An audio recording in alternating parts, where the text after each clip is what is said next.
Telangana assembly ప్రాంగణంలో ఆధునీకరించిన శాసన మండలిని తెలంగాణ ముఖ్యమంత్రి రేవంత్ రెడ్డి ప్రారంభించారు.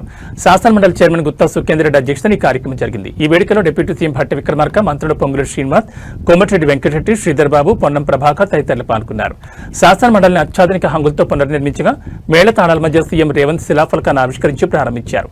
అనంతరం మండలిలో పూజా కార్యక్రమాలు నిర్వహించారు. మండలి చైర్మన్ మంత్రులతో కలిసి మండలిలో కూర్చుని కొద్దిసేపు ముచ్చటించారు. వారసత్వ సంపదకు చిహ్నమైన తెలంగాణ పాత అసెంబ్లీ హాల్ను కొత్త హంగులతో ముస్తాబు చేశారు. అంతర్జాతీయ మహిళా దినోత్సవం సందర్భంగా రాష్ట్ర మహిళలందరికీ సీఎం రేవంత్ రెడ్డి ఎక్స్ వేదికగా శుభాకాంక్షలు తెలిపారు. మహిళలు కుటుంబానికి ఆధారం, సమాజానికి స్ఫూర్తి అని పేర్కొన్నారు. అలాగే మహిళల శక్తి, సహనం, ప్రేమ, త్యాగం అపూర్వమైనవని కితాబిచ్చారు. ఆడబిడ్డల కోసం అనేక సంక్షేమ అభివృద్ధి కార్యక్రమాలను అమలు చేస్తున్నామని సీఎం తెలిపారు. సచివాలయం నడిబొడ్డున కొలువైన తెలంగాణ తల్లి నుంచి పల్లెపల్లెల్లో ఉన్న అవ్వలు, అక్కలు, చెల్లెళ్లు, ఆడబిడ్డలంతా ప్రజాపాలనలో ఆత్మగౌరవ ప్రతీకలేనని పేర్కొన్నారు.